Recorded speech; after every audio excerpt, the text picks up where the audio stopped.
Showbiz fanatics Alden Richards and Catherine Bernardo abay meron ng inilabas na information patungkol sa kanilang panibagong movie. Ang lahat ng yan. But before that, if you haven't subscribed yet to my YouTube channel, please don't forget to like, share, and subscribe at hit mo na rin ang notification bell for more showbiz updates.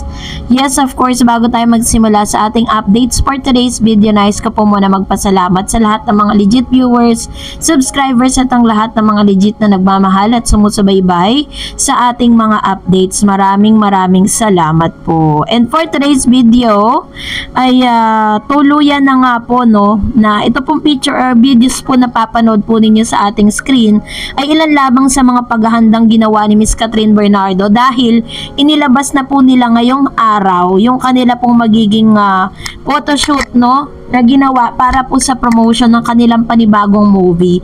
Ito po ay isa sa mga manifestasyon na talagang totoo na at tuloy na at wala na talaga makakahadlang kay Catherine Bernardo at Alden Richards para po sa kanilang dream movie, Alden Dream Come True sa part 2 ng Hello Love Goodbye. So, laman ngayon ng lahat ng mga social media platform at ilang mga online news at even sa Free TV ang pagbabalik pelikula nga ni Catherine Bernardo and Alden Richards. Hanggang sa ngayon ay pinag-uusapan pa din ito dahil talaga namang isa sa mga fan po ni Miss Catherine Bernardo sa Instagram ang nag-post nito kung saan ready na book and busy na po si Catherine Bernardo sa pagpunta sa Canada para simulan yung kanilang panibagong movie ni Mr. Alden Richards.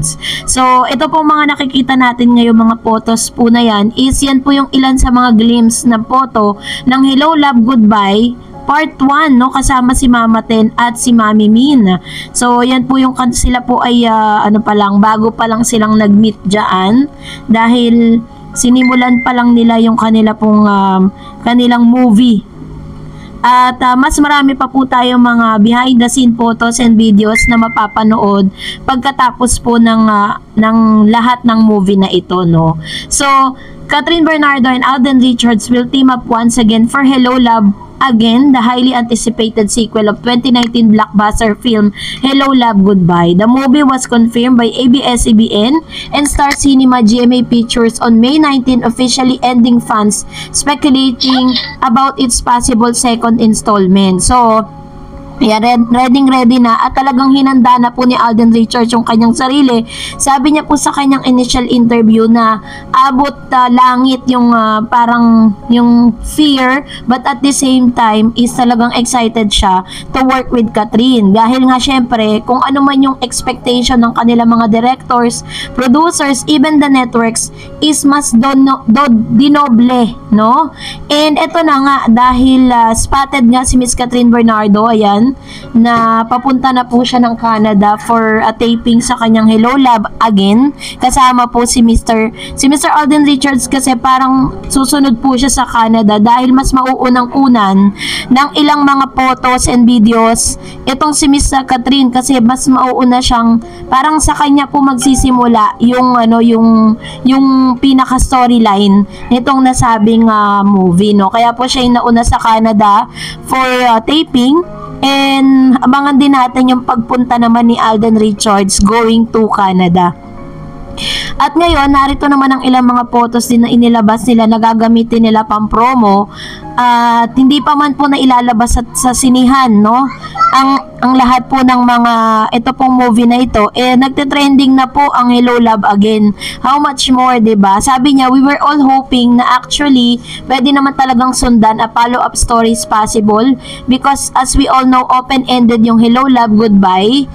Sabi po ni Miss Catherine Bernardo, ayan, Hello Love Again is trending in the Philippines, 11.8 thousand posts.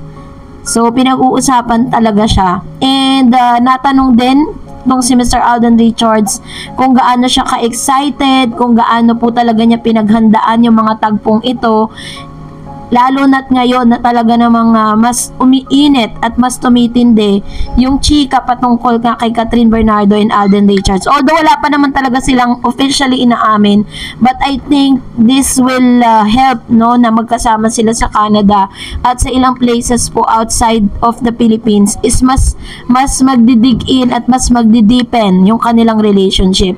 So abangan na lang po natin kung ano po ang mga second na or mga photos and videos na lalabas. Yun ang pinaka-exciting kasi kung paano sila maghaharutan sa mga behind the scene photos and videos nila.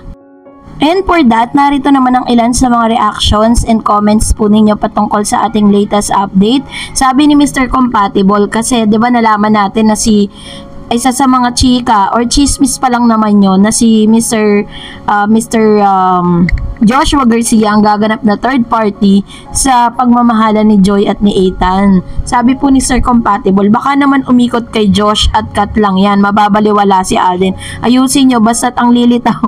Which is true, babe, diba? Parang yun po ay isang assurance lang. Sabi naman ni Ma'am si Gloria Romeda, wag mong igiit yung Daniel mo, siguro kung sa'yo yung ginawa ng pambababae, magpapakatanga ka pa rin kahit niloko.